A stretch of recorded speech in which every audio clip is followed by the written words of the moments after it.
It's too bad the Dimension Guide has limits, or else we just ask her to go back in time before all of this, find out the person who stole the original dessert, and beat him up. And do we ever find out who stole the original dessert? We do, actually. He's in the super hard stage. But also, like, it's too bad we can't go way further back to the point where we can negotiate our contract with Etna. Because we don't... I mean, I haven't played Disgaea Dimension 2, but as far as I know, we don't see how she employs the Prinnies, like how she first gets them.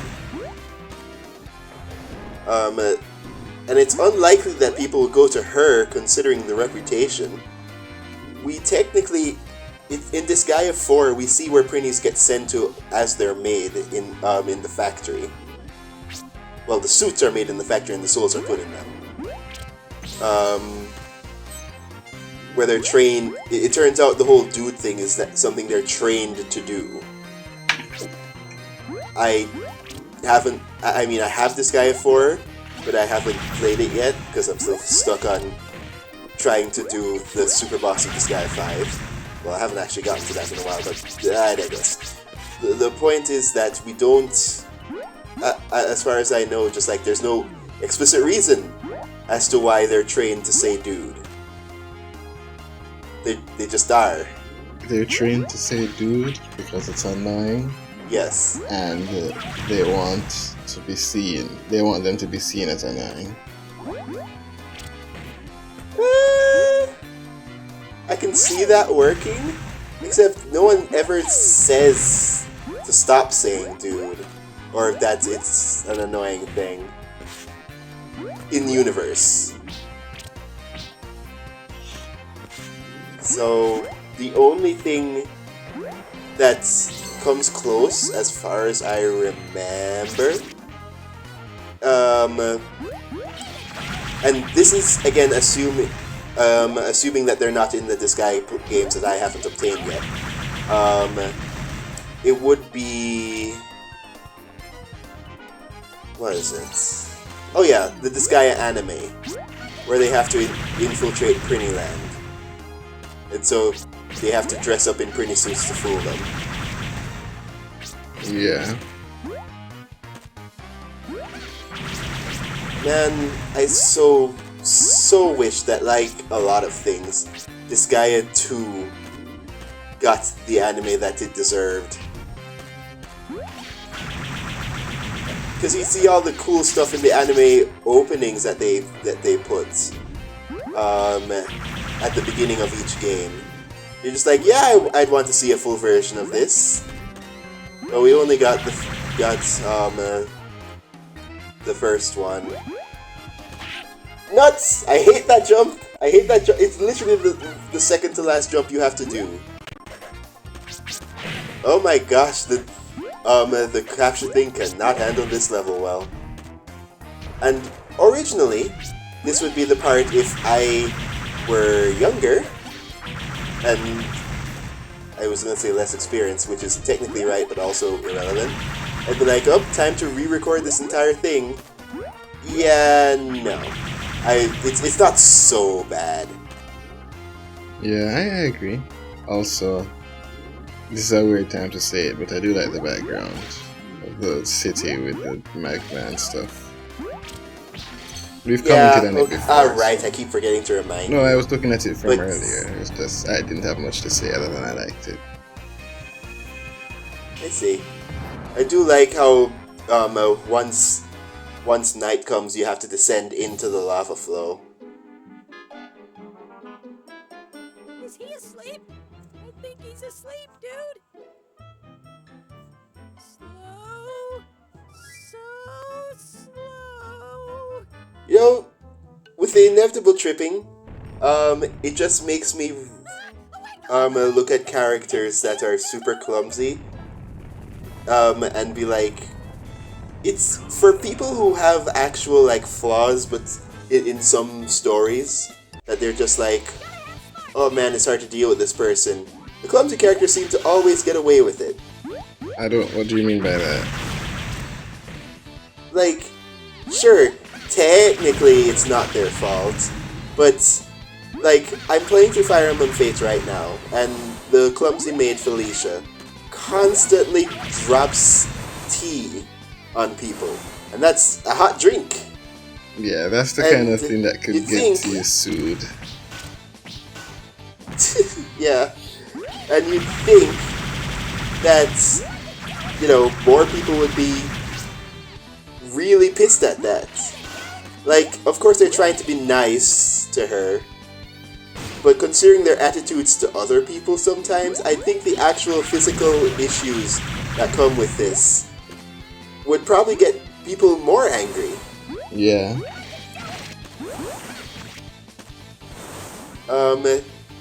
Especially because they don't. Or originally in the supports, it usually begins with her messing something up, or specifically dropping tea on people.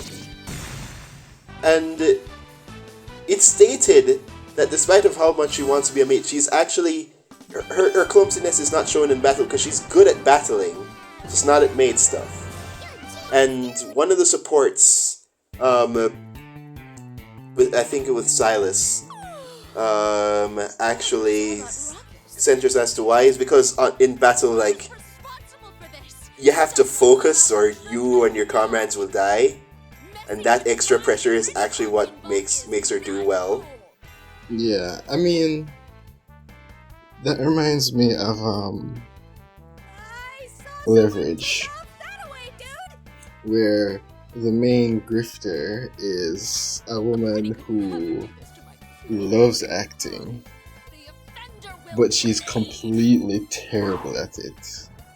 And, like, unbelievably terrible.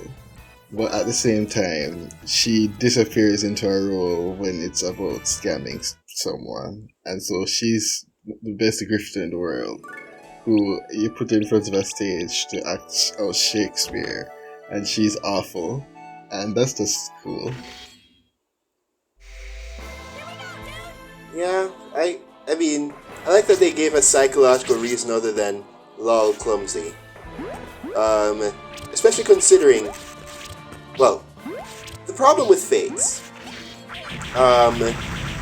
though I personally don't think the writing for the supports is as bad as they say sometimes, but that's the kicker. Sometimes. Some of these supports are terrible, and that's partially because they have to write it for almost everybody in the faction that you're in, plus a few extras when you combine factions. Whereas in Awakening, there used to be a few more limits on which characters could support with other characters. So they have to keep writing all these scenarios and everything, and I honestly pity them. But some of them are just like, do you really... Did it really have to be this bad? So you can just go when you're specifically trying to pair two characters up, and you could just be like, okay, this support is garbage and this support is garbage, why are these supports garbage? But if you happen to pair certain other characters up, you're just like, oh man, that was super sweet, and you'll just likely not know how sweet the other things are unless you are specifically just, I won't say reckless, but don't care too much to always try and pair characters,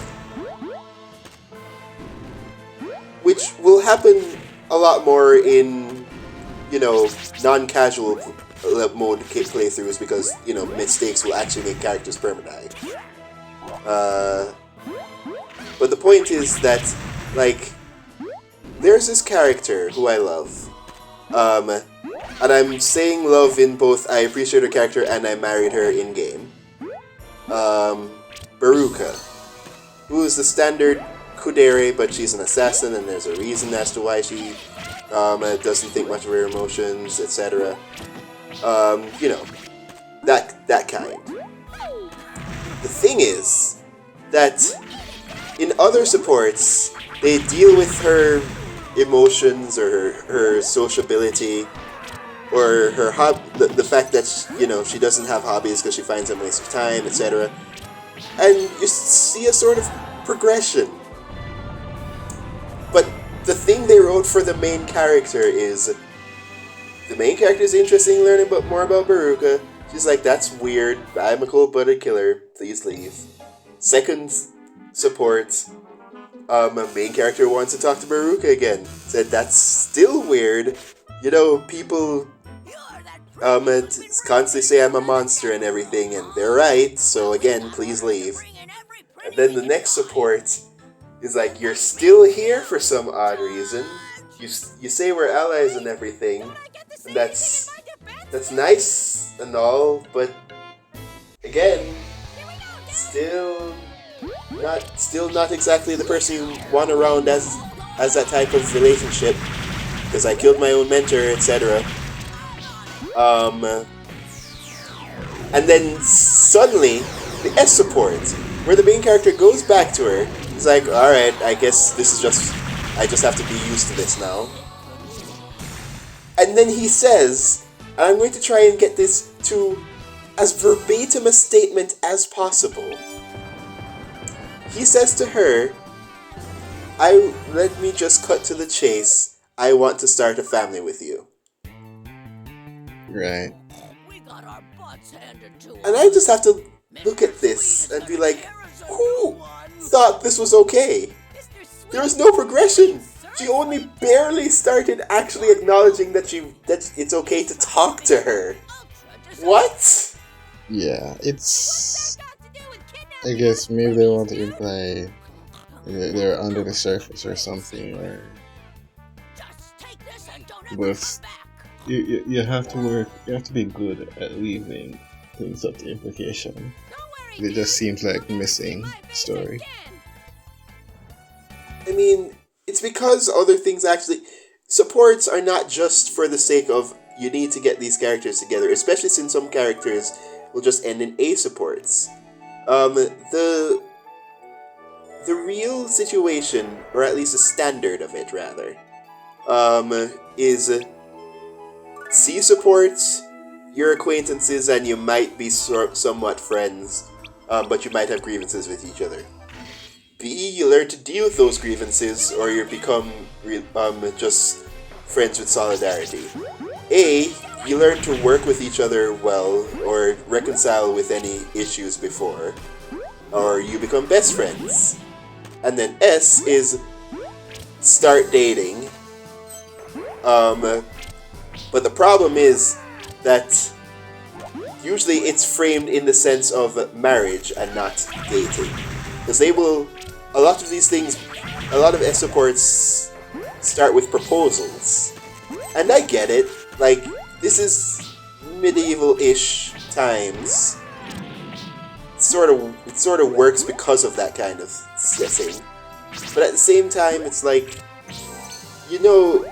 we can just infer that the characters eventually get married. You don't have to start the S support, especially the characters that were originally at odds with each other. With, yep, I got this ring, I'm totally into you at this level, to the point where I got this thing and I'm risking it all to ask for your hand in marriage. Yeah. And I don't know if this is because it's me, or I'm underestimating something, not getting something here.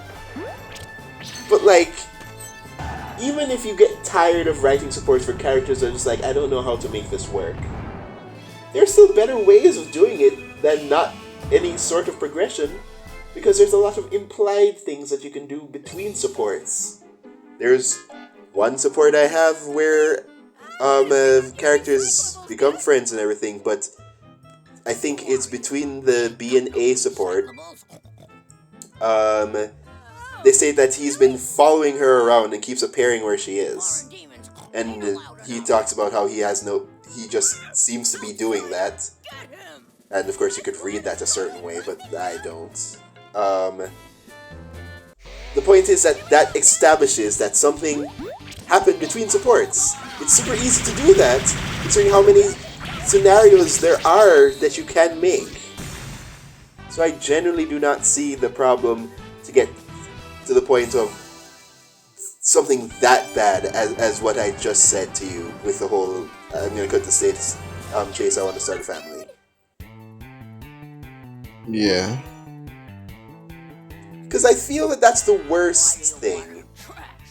The worst thing to say specifically in a support that doesn't work.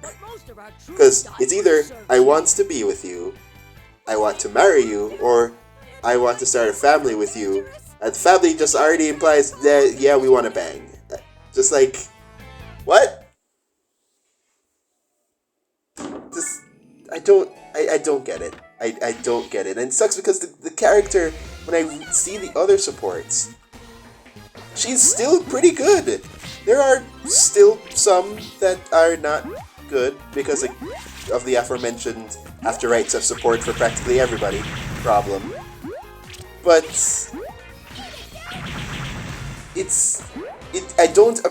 I just keep having the interaction in the back of my mind that we got here through that situation.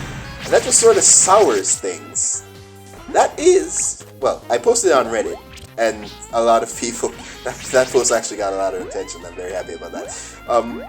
But somebody pointed me to AO3, where somebody wrote